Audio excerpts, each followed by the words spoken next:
Hello, amazing people. Welcome back. Dave Coleman with the Live to Inspire podcast, episode 16. Can't believe I've come this far, really, which is, for me, a personal journey. It's amazing. And I obviously thank you guys for listening to my content and my amble ramblings. It's always nice. People send me the odd message and get in touch to say that it's helped or, it's made people think. So it is worthwhile, and kind of brought me on to this episode, which is a bit of a strange one.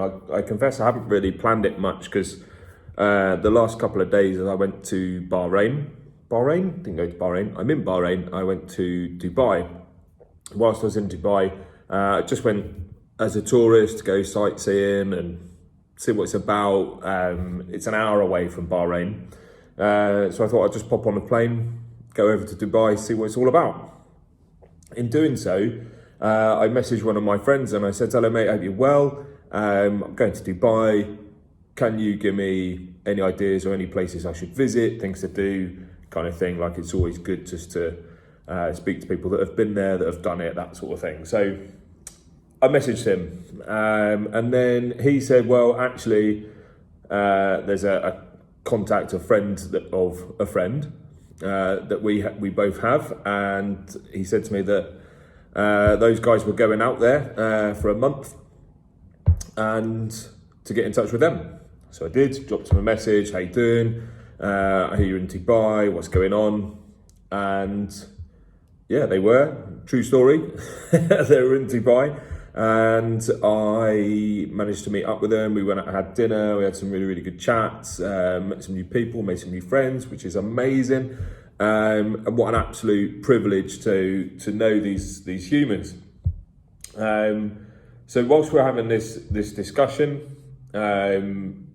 it kind of brought me to a sort of premonition, or a bit the start of an epiphany, right? The sudden realization of great truth, in that I know what I'm worth, right? And it's something I think we should all believe in ourselves, believe in our own abilities, and believe in things that we are capable of, even if we don't think we are. Because be it slightly audacious, right? You know, people say great things happen when you're outside of your comfort zone. It's that those two circles, right? As long as you've got 1 foot in your comfort zone and 1 foot out, you'll still be safe, right? You can still step back into your comfort zone. Whereas if you're always in there, you're never going to grow, you're never going to develop. So this was the start of this epiphany, and I was working my way around Dubai, and I was listening to an audiobook. Viktor Frankl, I believe it is, the author, Man's Search for Meaning. I read it about a year, 18 months ago. I thought I'd revisit it, just quite interesting. And there's a saying that if you haven't read it, please do go and read it. It's unbelievable, and there's always little bits of knowledge, right? So I think I mentioned before, Jordan Peterson said one of the 12 rules for life is that always assume that the person you're speaking to knows more than you. So listening to this guy, Viktor Frankl, and his knowledge, sharing his knowledge, he said a phrase, or there's a phrase in his book, which is, you can find meaning through suffering. And that sounds really weird, right? And it really struck a chord with me, because over the last, let's say, 3 years, there's been a real change in turn of events where people have been prejudiced. We've had COVID, we've lost jobs, we've lost partners, we've lost whatever it is. Like, everyone's circumstances were massively affected by the pandemic.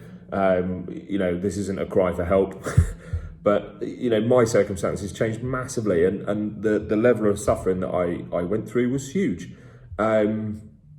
And I can say that in a past tense now with good conviction, because I'm coming out of it. I'm coming out of the dark times, and I may have mentioned it previously. There was a guy who worked for, I think it was the CEO of Google at one point, and he said that they did some research which was called the eraser test, right? In that if you could remove one aspect from your past, would you do it? And one aspect, one event, one circumstance, one situation, whatever it is, just one, would you remove it? And the initial gut reaction is like, well, yeah, I wouldn't want to go through that again, and that was horrible. It really affected me, and it's loads of trauma. I've been depressed. I've had anxiety, physical illnesses, mental illnesses. Like the list can go on. Would you remove that part of your life? And the actual results, something like 99% of people said no, they wouldn't. And it's really interesting because why would you not want to remove it? The reason you wouldn't want to remove it is because it makes you who you are today, and those events have built you into that person, the person that is more resilient, that is stronger, that has a higher emotional quotient, that is able to deal with similar circumstances and can go on to help other people in doing so as well. So it's something worth thinking about, right? So if you are suffering, to flip it on its head, which is part of Viktor Frankl's sort of therapy, psychotherapy, it's called logotherapy, which is effectively like the reverse engineering of why. So, for example, if you are depressed if you're suicidal, what would stop you from committing suicide or attempting suicide?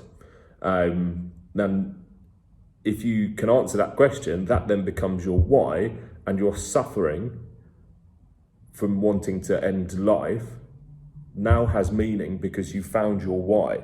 I forget the German psychologist's name, which was the guy who came up with he who knows his why can conquer any how. And that, between the two of these guys, that's amazing. So yeah, going back to this epiphany, I'm going around Dubai, and I've had a chat with a couple of people, made some new friends, which is amazing. And like I said, I know what I'm worth. I know my value and my value to society. I know what I'm capable of, and I'm fully embracing that. But it got me thinking that things happen for a reason. So I was sat on the train. I managed to find a train in Dubai. It sounds easy, but if you don't know where it is or how to get on it, it's not that easy. So I sat on this train. I'm listening to Man's Search for Meaning, and then I heard this, find meaning through suffering, and I was struggling for quite a while to think of a topic to discuss or talk about for this episode, for episode 16. And at that point, it just came to me that things happen for a reason, right? I actually wrote this down. I wasn't sure what the next episode would be, but events happened that led me to this now. Call it the butterfly effect, call it things happening for a reason, whatever you want to call it. For me, it's very weird to randomly plan a sort of weekend overnight stay in Dubai, to then speak to my mate, just out of curiosity. He then puts me in touch with someone else who turns out are actually staying there for a month as well, to then meet up and have dinner and all these things that are then transpiring from these events. Like, things happen for a reason. Quite what the reason is, I never know. And I think if you try to find the reason or find the answer for why these events have happened, that's when you would struggle. So another one which always stays with me is obviously my journey to the Olympic Games. Went through all the season, all the pre-season, all the summer training, and I relocated to Bath. I lived off of savings. Everything possible I did, I was 100% accountable to myself. The selection criteria came out. I completed 100% of that. I was the only athlete to successfully complete all of those criteria. And when it came to actual selections, I was not selected. So obviously I was devastated. I was like, well, I'm gonna take these guys to court, and they haven't done this thing properly, and I was just going to fight the case because I've fought so hard for so long to get to where I wanted to be, and someone at the end said, no, sorry. And that for me wasn't good enough. So I set about, I obviously went back home. The rest of the guys went to Kitting Out. They went to the holding camp, etc., things that I never got to experience. But this is where things happen for a reason. So like I said, I was not selected. I went back home, and I was very fortunate in not getting selected because I got to go to my sister's wedding, which is obviously amazing. And then I got to drive the bride and groom to wherever the reception and all that sort of stuff. And that was a privilege in itself, as I think we'd been given some big posh car, and I got to drive it. My dad said, yeah, take the keys, you can drive. So that, again, amazing experiences. And if I had have been selected for the Olympics, I would not have been able to go to the wedding and have those experiences. However, like I say, things happen for a reason. And I was in the gym training just to de-stress. I think I'd eaten loads of pizza and just generally sort of thrown the towel in for a week and just thought, well, I'll eat what I want, I'll do what I want, and I'll train little bits and bobs. And I'm sat in the gym, get a text from my mate, and he says, stay light, stay fit. This is a friend of mine who had been selected for the Olympics. He was in the holding camp at the time, and he sends me that message. Now my brain was immediately, what are you talking about? Why do I need to stay light? Why do I need to stay fit? Next season, what do you mean? I can't say anything else. So then, as it transpires, one of the other guys had actually slipped a disc in his back in the holding camp, just on training runs, nothing crazy, nothing, no one's doing any heroics, just a real unfortunate turn of events for this guy. So they sent him home, and they then took the original spare and put him in the team. And then of course they're down one athlete, one spare. So at which point the phone rings, it's the performance director. He says, would you like to come to Olympic Games? I'm sat there like, yeah, I suppose so. And through all of that, don't ask me why, but things happen for a reason. And there's one guy came and supported me. He was the spare that then got put into the team. And he came and said to me, he said, mate, don't worry. He said, things happen for a reason. He said, God's got a plan for all of us. Don't know what it is, but he said, there's a reason this has happened to you now. He said, just believe, trust the process. Something good will come out of this. Obviously at the time I'm thinking, this guy is talking out of his backside. I have no idea what any of this means. I'm so emotional. I don't know if I'm coming or going. I've got to raise money to take these guys to court. And this guy's telling me about some divine intervention. I had no idea what he was talking about. And lo and behold, he was right. So that's really where it started for me, things happening for a reason. And again, reinforced by going to Dubai and a series of events that had led me to this point now, things happening for a reason. And it really reaffirmed for me, and I want to try and implore to anyone listening that you do have value.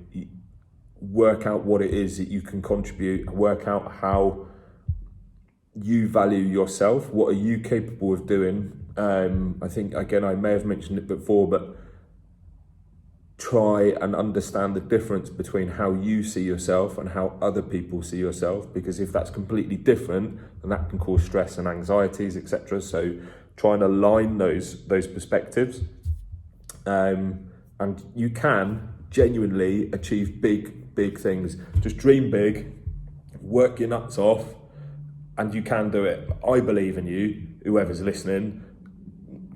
Embrace it, fully embrace yourself, fully embrace the power and wealth and life that you have. Just before we finish, I'm going to find one of my friends messaged me this morning, and it tickled me. He said, "Mate, you're going to need sunglasses. The future is bright." And he sent me that at 10 to 7 this morning. Absolutely amazing. And, put your sunglasses on, because there's a bright future out there for everyone, not just for me, not for him, for everyone. You just have to believe it. So, as always, remember this: we will get there, if not immediately, eventually. Take care, look after yourself, be strong, see you soon.